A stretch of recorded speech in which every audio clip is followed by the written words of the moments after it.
Hola, namaste. I'm sorry I'm not able to talk in Spanish, lo siento. And I'm also not a very experienced speaker, so my talk may be a little bit unpolished. I hope you will bear with me.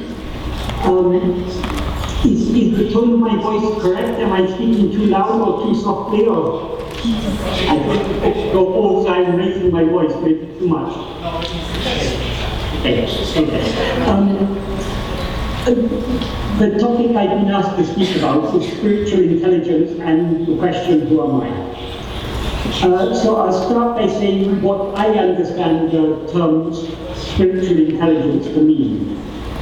I understand it to mean the same as the Sanskrit term viveka, which means discrimination, discernment, judgment, and in the context of spirituality, it means the ability to distinguish between what is real, what is unreal, reality from illusion, reality from appearance, eternal from ephemeral, the seer from the seen. My reasoning for interpreting in spiritual intelligence in this way, I believe the Latin etymology of the term intelligence is from inter, which means between, and leggere, which means to choose or pick out or discern. So it's the ability to distinguish one thing from another. So I think it's very much the same as the Sanskrit term viveka. And because it's spiritual intelligence, what is spiritual? Spiritual is not what is physical, it's not what is mental. It is what underlies both the physical and the mental. It's the base from which all things appear. The nature of the spirit is awareness. It's the fundamental awareness in which everything else, or by which everything else appears. It's the light that illumines all that we experience. It illumines our thoughts and illumines all our perception, the world, everything. So spiritual intelligence is distinguishing distinguishing the spirit from the mental and the matter. So that brings us to the question, who am I? Because who is aware of all this? It is I. So we are all that we experience, our awareness is the base of all of that. So when we see so many things, we see a vast world in front of us, we undergo so many experiences, we generally take all these things to be real. But whether they're real or appearance, we don't at present know. But what we do know is they seem to be real because I'm seeing them. So I am the base that gives a seeming reality to the world. So what is this I? Now, each one of us experiences ourselves as a person. A person is a package. The core of that package is a body. And that body has certain attributes. It has certain physical attributes. It also has certain mental attributes. So body and mind are indistinguishable. We never experience a body without experiencing ourselves as a mind, and we never experience ourselves as a mind without experiencing a body. So these things are very closely intertwined. But is either this body or this mind, are they what we actually are? That is, the body is physical, the mind is mental. But spirit is something beyond these and underlying these. The spirit is that which contains all these things. So now we seem to be this body. What reason do we have for supposing that we're not this body, or for doubting whether we are actually this body? If this body were I, logically, we couldn't experience ourselves without experiencing the body. If the body is what we actually are, whenever we're aware of ourselves, we should be aware of the body. But that is not the case. Throughout the waking state, we're aware of this body. When we're dreaming, we're aware of ourselves as some other body. We're not aware of this body or this world. Our mind projects another body, another world, and we experience all those things. While we're experiencing them, they seem to be real. When we're dreaming, it seems to us that we're awake. Only when we wake up from a dream, we recognize, oh, that was only a dream. But while we're actually dreaming, we believe that we're awake. However confusing or fleeting the appearances may be, we still seem to be awake. But whatever we experience seems to be real. So in dream, we're experiencing some other body inside. Now that dream body we're not experiencing inside, so that dream body obviously isn't ourselves, but while we're dreaming, it seems to be ourselves. If we're being chased by a monster, who is being chased? It's only that dream body. But because the dream body is like, we run away from the monster, and we're afraid, and our heart is pounding. What is the heart pounding? It's only the dream heart. It's all a mental projection. So, since we experience dream without experiencing this body cannot be what we actually are, and the dream body cannot be what we actually are. But in both waking and in dream, we experience ourselves as the same mind. The mind that is now experiencing waking, when we dream, it's experiencing the dream. So, does this mean that we're not this body, but we're the mind? If we were this mind, we should always experience ourselves as such, but we don't always experience ourselves as this mind. The mind is a phenomena that appears in waking and dream and disappears in sleep. In sleep, we continue to exist, but without the mind. So the mind cannot be what we actually are.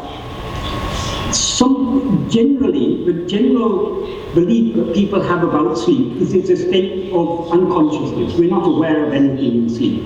So people suppose, I'm not aware of that the body and mind seem to be absent in sleep because I'm not aware of them. But actually the body is lying on the bed, the mind is in a restful state.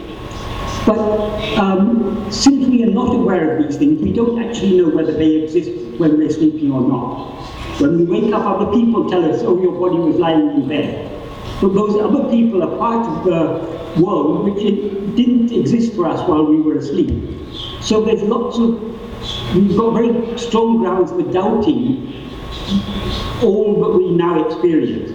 But in sleep, are we correct in believing that sleep is a state where there is no awareness? If we were not aware in sleep, we would have no knowledge or no awareness of any state other than waking and dreaming. We would not be aware of any gap between consecutive states of waking and dreaming. It would just seem to be always. That gap, in that gap we don't experience anything, but we do. When we wake up from sleep, we are able to distinguish. If we were dreaming, we know we were dreaming. If we were having a deep sound sleep without any dreams, we know that. How were we able to know that if we were not aware while we were asleep? But it is true, we're not aware of anything in sleep. So in order to understand what is the awareness we experience in sleep, we need to distinguish between transitive awareness and intransitive awareness. Transitive awareness means awareness for which there's an object of awareness. Being aware of anything, being aware of anything other than ourselves is transitive awareness. Now we're aware of this this world, and so many things appear before us. All these things, we're aware of our thoughts, we're aware of our feelings, our emotions, all these things. All these are objects. So being aware of all these things is transitive awareness. But in order to be aware of anything, we must be aware. And in order to be aware, we don't have to be aware of anything. In sleep we are aware, but not aware of anything. In waking and dream we're aware, and we're aware of things. So the basic awareness, the simple awareness, is intransitive awareness. It doesn't have any object. I'm not aware of anything, I'm just aware. Self-awareness is intransitive. When we are aware of ourselves, we're not aware of an object. Now we confuse ourselves with this body. So, okay, body is an object. So we seem to be an object. We seem to be, when we're dreaming a dream, we're not watching it like we watch a film in a cinema. We are actually participating in it. We experience ourselves as a person in that dream. Because our self-awareness is mixed with our awareness of that body, and we confuse the two and think that while we're dreaming that dream body inside, when we're awake, it's waking body inside. That's our experience. But whether we're aware of ourselves as a body or not aware of ourselves as a body, we're always aware of ourselves. That basic self-awareness, that is the intransitive awareness, that is what we experience in sleep. We cannot describe our experience in sleep because there's no phenomena there in sleep that we were aware of. The only thing that was there in sleep was the basic fundamental awareness. So our awareness of other things in waking and dream appears from this base awareness, the basic intransitive awareness, and it disappears back into it. But the basic intransitive awareness continues throughout all the three states. So waking, dream, and sleep are just three alternating states that appear within the basic awareness, that are supported by the basic awareness. So since we exist in all these three states, we cannot be anything other than that base awareness. When other things appear, we seem to be this body. But when other things don't appear, we don't seem to be this body. But we still are aware of ourselves. So this is using our intelligence to distinguish and what we seem to be from what we actually are. But now we are talking these things. I'm expressing ideas. The words are expressing ideas. Ideas are features of the mind. So it is the mind that is now functioning in this way, thinking of all these ideas, and deciding, yes, I cannot be this body, I cannot be this mind, I am the basic self-awareness. It's the mind that is telling us this. So long as it's the mind telling us this, it's still on the level of ideas, thoughts. So by intellectual discrimination, using our spiritual intelligence to consider these things, we are able to understand what we are not, but what we actually, it doesn't enable us to actually experience what we are. In order to experience what we actually are, we need to investigate ourselves.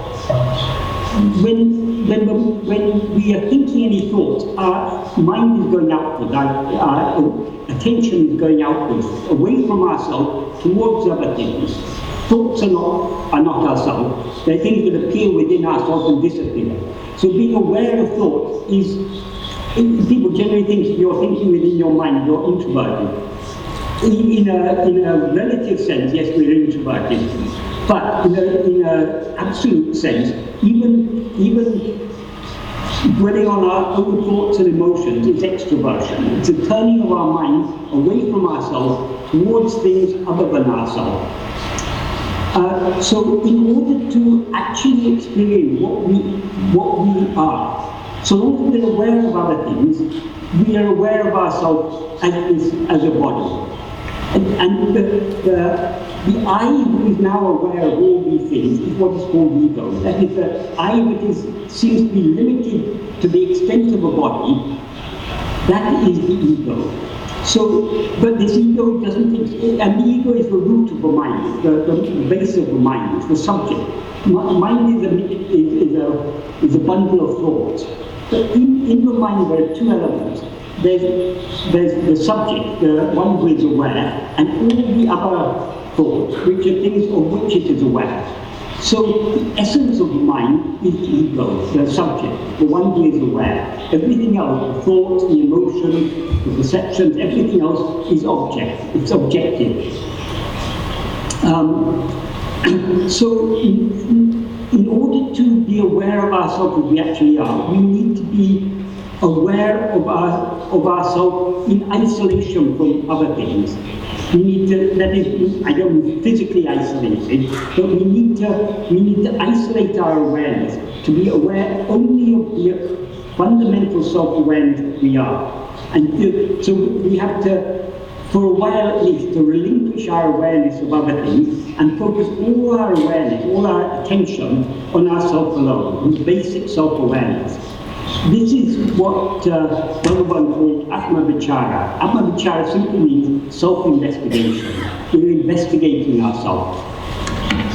So this is the ultimate of all spiritual practices. People do so many types of spiritual practice. They pray, they meditate, all sorts of things. But these are all allowing our mind to go out towards things other than ourselves. But in order to, the ultimate intelligence is to know what I myself am. I can know all about the universe. I can research on the stars, I can research on atoms, I can estimate that the universe began with a Big Bang so many billions of years ago. All this is an extroverted use of our intelligence. But that's all physical and mental intelligence. But we are interested in spiritual intelligence, knowing what is the spirit, what is the base of all these things, what is the reality behind all this appearance. Only by investigating ourselves we can find this out experientially. But we are all, now at present, we seem to be human beings. We have all our limitations. We have our desires, our attachments, our hopes, our ambitions, our loves, our fears, all these things are there. So it's not easy for us letting go of everything else and turning our mind within. This is self-surrender. In order to turn our mind within, we have to be able to let go not only of everything else, let go even of the ego, who is the one who is aware of everything else. So this is the ultimate spiritual path. It's where all other spiritual paths ultimately lead to this path. So if we have the inclination, the curiosity to know what we are and begin to follow this path taught by Bhagavan, it may not be a brief journey. Bhagavan is a 16-year-old schoolboy. I don't know whether you're aware of his story. As a 16-year-old schoolboy, he suddenly had an intense fear of death. And his fear, when that fear of death came to him, instead of, usually if we are afraid of death, we start thinking of our wife, our husband, our children, all the things that we associate with our life. We fear to lose all these things. So our mind goes outwards. But when the fear of death came to Bhagavan, he thought, what is it that is dying? The body is going to die. Am I going to die with it? So his mind went inwards to find out, what is this I? Is this I something that's going to die with his body? Or is it something that's going to live beyond? He didn't think all these things. That was his spontaneous response to that fear of death, was to turn his mind within.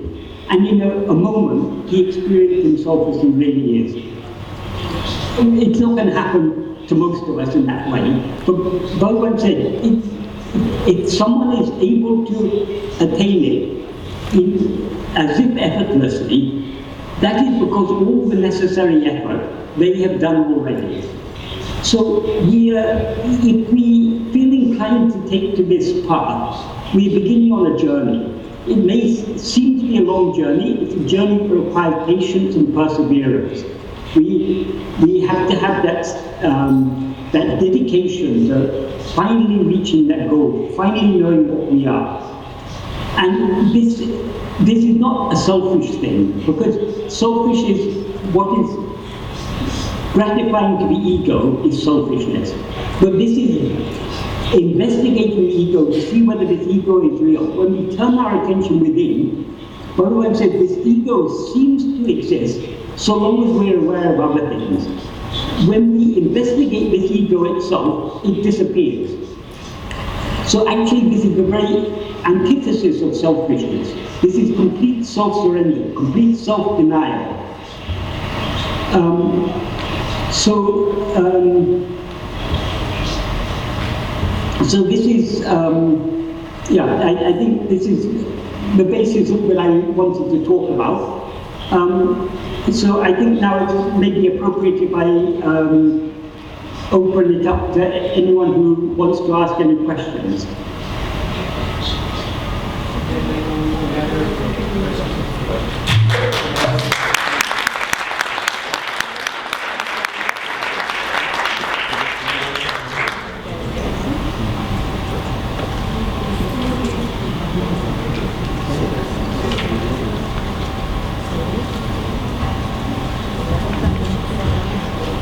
Muy bien, vamos a recibir sus preguntas para hacérselas llegar a Michael James.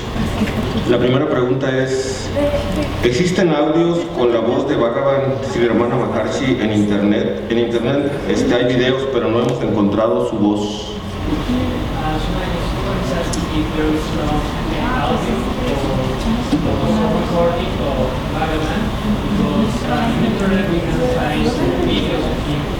Yes.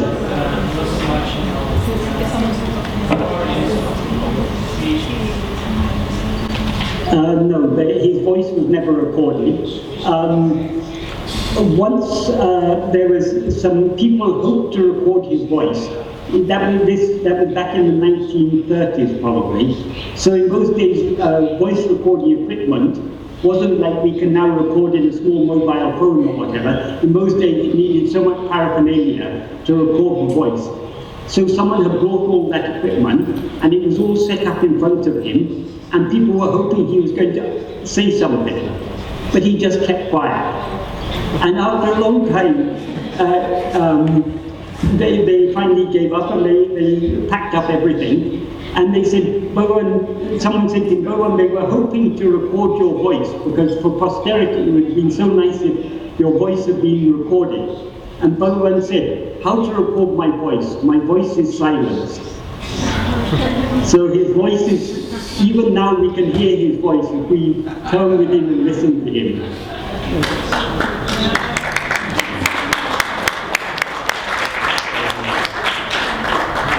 Bien. Pregunta: ¿cómo diferenciamos desde la conciencia la manifestación del ser y la manifestación del yo?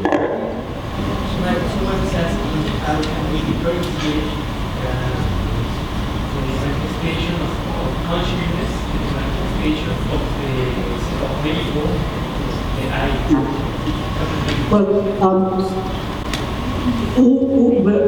the ego is the base of all manifestation. That is, all appearance, everything that appears, all phenomena. There is no phenomena that is constantly present. Phenomena are what appear and disappear. And so that is, the appearance of phenomena is manifestation. The disappearance of phenomena is the cessation of manifestation. So in waking and dream, there are states of manifestation. But sleep is a state in which nothing is manifest. But what remains in sleep is what exists even now, which is that base awareness. That base awareness, in the base awareness itself, there are no phenomena. Phenomena appear in it and disappear in it. But if we isolate that basic awareness, that intransitive awareness, that pure self-awareness, there's nothing manifest there, except just the basic self-awareness that we experience in waking, in dream, and in sleep. But though we experience that pure self-awareness in isolation, in sleep, our mind is not there, our ego is not there in sleep to come back and say and remember the experience. So we cannot now remember. We are aware I slept, so we can infer we were aware in sleep, but we cannot actually remember the content of sleep, because there is no content actually in sleep. The mind or ego is aware of things. when there's nothing there, when there's nothing there, the ego itself is not there. And so the ego can never conceive of the state of pure awareness with no content, with no manifestation. So we can, again, we are using our intellect to understand these things, but we cannot, by use of the intellect in this way, we cannot actually experience it. To actually experience that pure awareness, we have to turn our intellect, our mind, our attention entirely within, back towards ourselves, not allowing it to go out to experience any phenomena, however subtle that phenomena may be. Who is the one who experiences all these phenomena? It is I. And that way we have to turn our attention. We don't have to ask the question when we're investigating ourselves, but that in that way our attention should be turned back to ourselves. Whatever we are aware of, whatever manifests in our awareness, we are there to be aware of it. So we are always the base of all manifestation. So we are like the cinema screen on which when I say we, I mean we, the basic self-awareness, are like a cinema screen. Whether pictures appear on the screen or not, the screen is not affected. There may be a fire, a raging fire in the picture on the screen is not affected by it. There may be a flood, the screen doesn't become wet. So the screen is untouched by the thing. In the same way, the pure basic self-awareness, which is the base of all these things, is not at all affected by these things. But in order for us to experience it as it is, we have to ignore the pictures and see the screen alone. The screen is our basic self-awareness. Bien. Desde su experiencia en el camino de la indagación, puede surgir el miedo a la muerte como una respuesta al ejercicio de la práctica de la indagación. ¿Qué recurso espiritual se tiene para continuar con la práctica?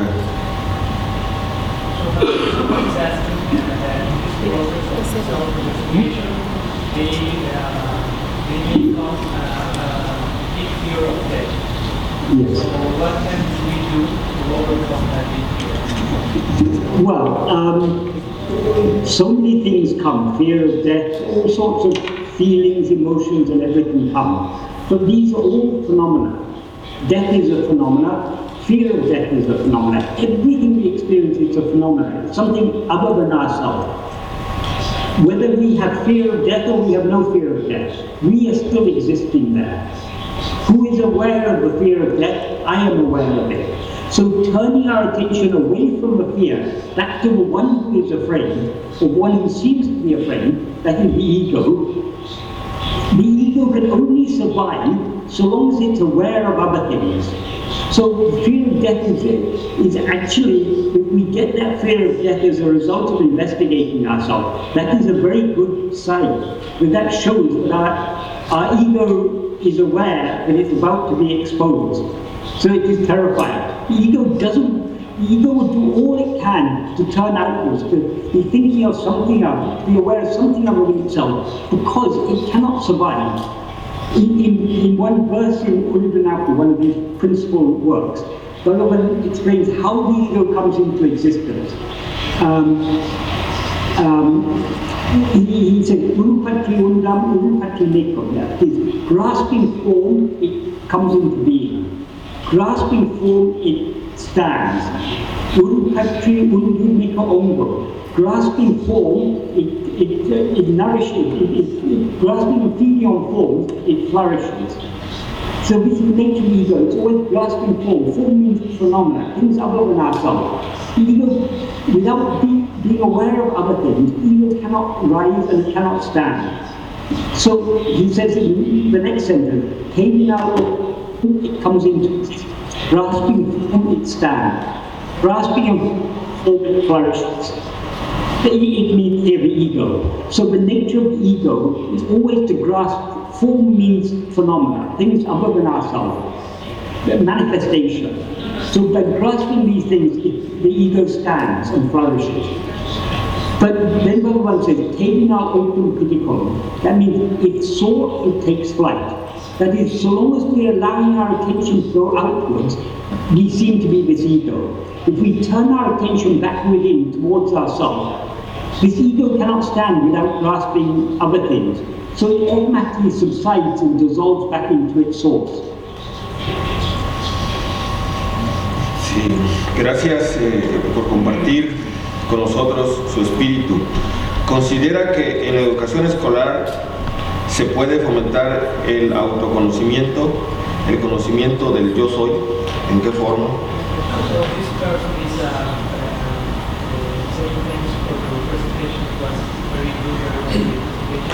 He's asking about what do you think about introducing self-investigation in schools and really for this process of self-investigation in the education area, and what would be some advices or tips you would like to?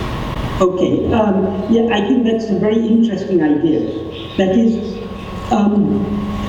this is not a path that will attract all people. People have so many different interests and concerns in life, but I think it is certainly good in an educational environment, putting these ideas into children's minds, encouraging them to think of these matters for themselves, and encouraging them. Many of them may take no interest in it, but children are processed. So it's that natural innate curiosity. In fact, we're all children. We're still learning till we're 80, 90 years old. Like if we have a childlike attitude to life, we're always learning from life. So learning is a natural human process, and it's of course the richest learning period is when we're young. So putting these ideas into the minds of children, not to say that you have to believe this, this and this, but to say, think about these things. Now we seem to be this body, are we actually this body? We seem to be this mind, are we actually this mind? Are you curious to know what you actually are? Just trying to kindle that curiosity. This is a part of one calls the Atma-vichara. Vichara means investigation. Why would we investigate anything if we're not curious? So curiosity is the beginning of this. So children, I don't know, I've never taught children as such. I'm not a teacher, but it seems to me the function of a teacher is to kindle the curiosity in the mind of a child. You can try to make a child learn information, but that's not real education. Real education is bringing out education means leading out. So leading out that inner curiosity. So they themselves, their mind themselves should go out to learn these things. So I think it's very, very good to introduce these ideas to the children, not like a religion, as a set of beliefs. This and this is the case. It should be. This is not a religious doctrine or a dogmatic philosophy or anything like that. This is a path that is for people who are intensely curious. We're all curious about so many things in this world. What is the most important thing that we should be curious about ourselves? So if we even just put the seed of that curiosity in the mind of children, some may take to it immediately, some may be least interested, some may after many, many years, they may, when they've undergone so many life experiences, they may remember what was taught them so many years before. So I think it's, as educators, dealing with small children, it's a very, very precious thing to give them this opportunity to think about these things, to encourage them to think about these things and to pursue their own curiosity. To think about these things and to pursue their own curiosity. Sí. Pregunta si hay alguna evidencia que me permita saber que he caminado o avanzado en el conocimiento de mí mismo, es decir, alguna señal en el camino de la indagación. So this person is asking if there is some evidence or some sign that let us know we are advancing, we are entering this state of this spiritual path, or that we are understanding well these teachings. There really is no sign, because any sign that we look for is something other than ourselves. What we are trying to know is what we ourselves are. But if we are looking for signs to know how close we are getting to that, those signs are something other than ourselves. So the signs will mislead us. The only sign of progress that Bhagavan was ready to admit, he said, the only sign of progress is perseverance. If we persevere, if this curiosity has caught hold of us, so much so that we, in spite of all so many times we try to turn our mind inwards and the game goes outward, we keep on failing. But like a small child, when a child learns to walk, they have to get up, stumble, fall over so many times. But have you ever seen a child giving up and say, this walking is too difficult? They persevere until they succeed. We should be like those small children. We should persevere until we succeed. If we have that perseverance, that is the sign of progress. When we see a small child standing and falling, do we think, it's not going to succeed? Because it's persevering, we know it's going to succeed. So also, if we persevere in this investigation, we will certainly succeed. Dice, a veces de dormidos y hay sueños, al despertar con claridad, algunos escenarios son ubicados, pero otros no. ¿Qué pasa ahí con la conciencia transitiva y la intransitiva? ¿Qué tipo de inteligencia se manifiesta? Intelligence is not in the phenomenon. Intelligence is in our ability to distinguish and to judge which phenomena are real, which are unreal. While we are dreaming, the dream seems to us to be real. Whatever strange situations we may be in. Sometimes we may see ourselves flying. Sometimes we may meet a friend who died so many years ago. Though our mind tells us, this is not possible, because it's happening, we are convinced by it. We are very happy to see that friend who we haven't seen for so many years. Though we remember he died so many years ago, it's the reality of actually seeing him, we are convinced that is him.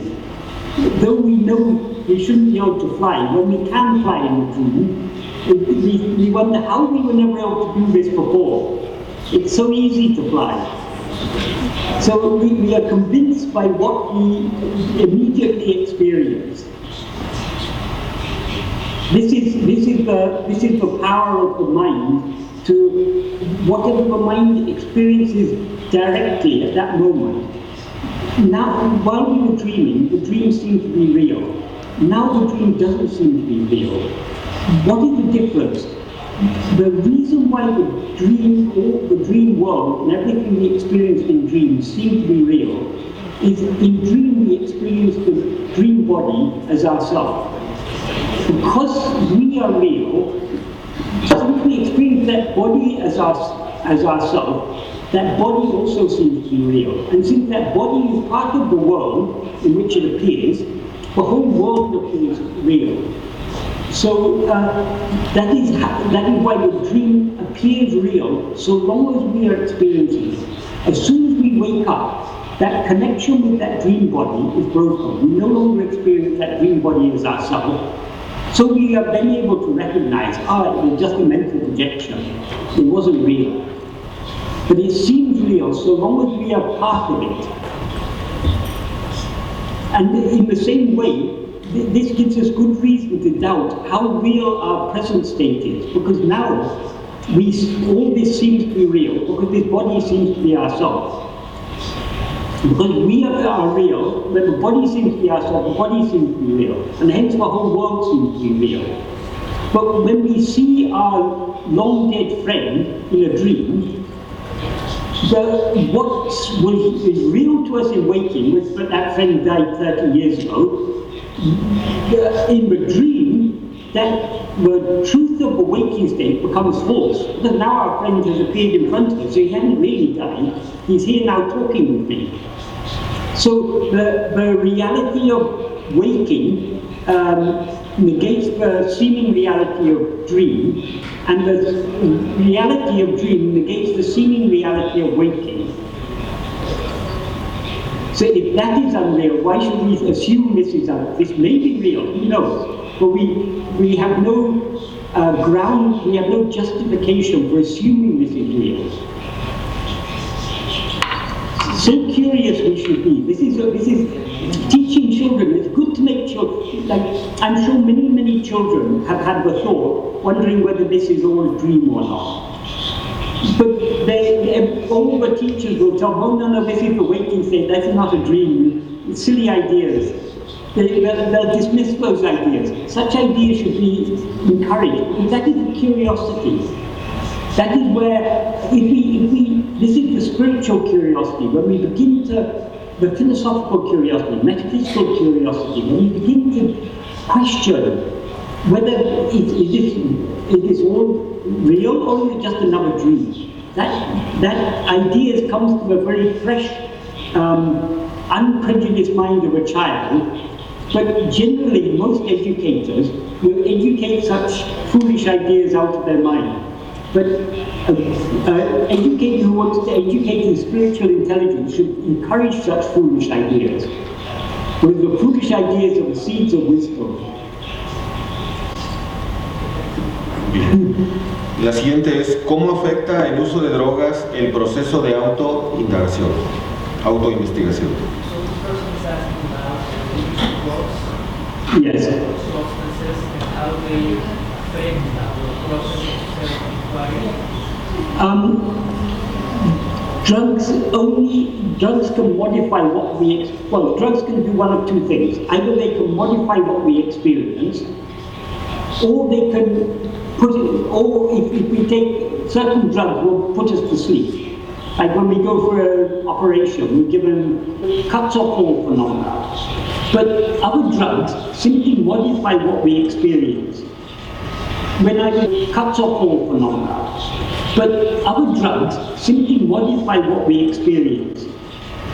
When I was young, I tried, I was belonged to the hippie generation. So I tried all this LSD and things like that. Not very much. I just tried it, just to experiment, to see what it was. So I took that LSD. I got all sorts of strange experiences. Some people mistake this for spirituality. This is not spirituality. Because this is simply replacing one type of experience with another type of experience. It modifies our perception of the world. It's changing the content of our consciousness. It's not changing our consciousness. People talk about expanding consciousness. Expanding consciousness has no meaning. The content of our consciousness can be expanded or contracted. It expands in waking and dream, it contracts in sleep. But the basic consciousness, and intransitive awareness, that remains the same throughout. So drugs really, there's no harm, well, there can be harm, of course, but it's not necessarily harmful to experiment a little with these things, so long as you don't overdo it.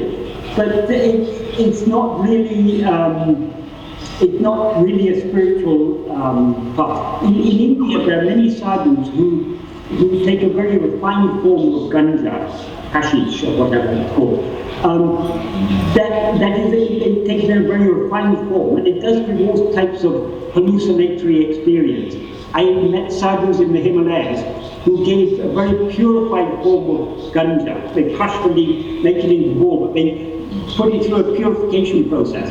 And you get wonderful experiences. Everything seems bright and more real, more vivid. But that's not real spirituality. The real spirituality is who is aware of all these wonderful things? Then turning our attention back to the one who is aware of these things. And drugs don't really help us in that. Because drugs just turn our mind out and turn our mind outwards.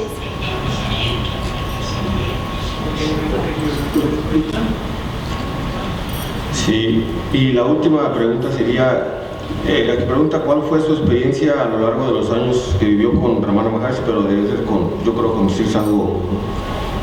So this person is asking about your experience in Sri Ramana, your experience with Sadhu.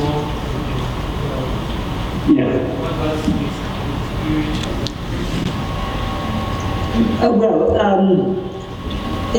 I lived for 20 years of my life, from the age of about 20 up to the age of 40. I lived in Tiruvannamalai. The first 8 of those years I was with Sadhu. That was a very magical period of my life. It was not without difficulties. I faced all sorts of difficulties when I was there. Both difficulties with external world. India is not India. People go to India to find peace, but India itself is not a peaceful country. There are so many problems we get living there. But it was a time, for me, my real education, my parents spent thousands of pounds sending me to boarding schools and things. I don't feel that was my real education. My real education was those 20 years I lived in India. Both in terms of the experience I got of external things, and also because I was trying to follow the spiritual path, I also experienced so many inward things. When we try to turn our mind within, we all have so many desires and attachments. These things come to the surface of the mind all the more strongly when we're trying to follow this path. So, for example, I was for nearly 20 years, I was living a celibate life. And for a lot of that time, my mind wasn't disturbed. I didn't really think about all the carnal pleasures and such things. But when those came to the surface of the mind, they came with such a force, I just couldn't control my mind. I mean, so these things, and all sorts of things. Bhagavan used to say when people complain to him, oh, when I meditate, all sorts of thoughts come up. Bhagavan says, everything that's inside has to come out. That's the only way of clearing it out. So we have to be ready to face all our inner demons, to let everything come out, but not to get carried away with them. If bad thoughts come to us, we shouldn't act on those bad thoughts. We should try to, who is having these bad thoughts, try to turn our attention back within. We will fail many times. We all, like a child learning to walk, keeps on falling. We want to learn to ride a bicycle, we have to be ready to fall so many times before we learn the art of balancing. So in the spiritual path it's like this. We will fall so many times, but we keep on trying, because there's nothing more worthwhile than this. So for me, those 20 years in India, I had all sorts of experiences outwardly and inwardly. All sorts of, people think if you go to a spiritual place, all people will be very holy and will all be, it is not like that. In a spiritual place, how much politics you get, how much jealousy, envy, ego, all these things, they're fully manifest there. Once someone said to Bhagavan, Tiruvannamalai is said to be the holiest place in the world. But why is it here we see so many bad people, so many manifestations of ego? Here in your presence, Bhagavan, we see devotees fighting among themselves, so much ego is there.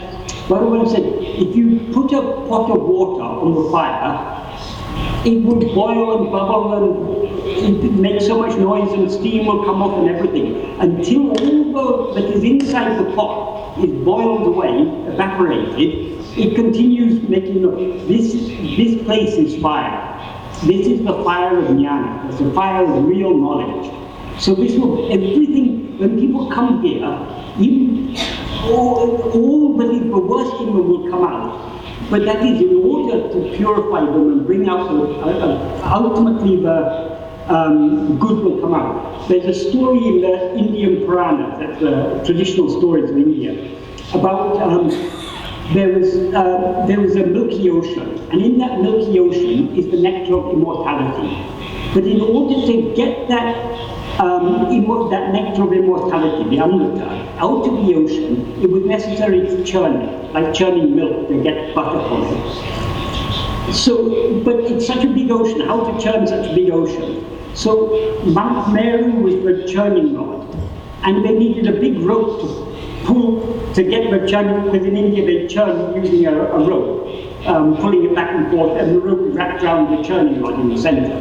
So the churning rod was Mount Meru, and the rod was Adisesha, who's a big serpent on whom Lord Vishnu is supposed to be sleeping. So Adisesha was the rope, Mount Meru was the churning rod, and all the gods and the demons were the ones who were doing the churning. The gods were pulling on one side, the demons were pulling on the other side. So when the nectar began to come out, there was then a competition between the gods and the demons, who's going to get the nectar first. But actually what came first was poison, the Hala Visham. That poison was what came out first, before the nectar. And none of the gods or the demons could take that poison without being died. So Lord Shiva took the poison, and that's why his throat is blue. Traditionally, Lord Shiva is speaking with a blue throat, because he took that poison. That poison, this is an allegorical story. That poison is all the impurities in our mind. In order to find out the pure gem within us, what is the real, the God who is always shining within us, we first have to churn out all this poison in our mind, all our bad thoughts, desires, attachments, ego, anger, all these things, they have to come out. And only after they come out, and only after, when they come out, two things can happen. When a strong desire comes to us, we can either get carried away by that desire, or we can turn our mind back within. If we get carried away with the desire will subside back in, and it will still remain there. It'll have to come out again. Every time we avoid getting carried away by a strong desire or emotion or anger or whatever, we are weakening the seed of that, the vasana, the propensity to have that desire get weakened every time we turn our attention back within instead of being carried away by it. So this is how we slowly neutralize the poison within us, and eventually we will find the nectar. Muy bien.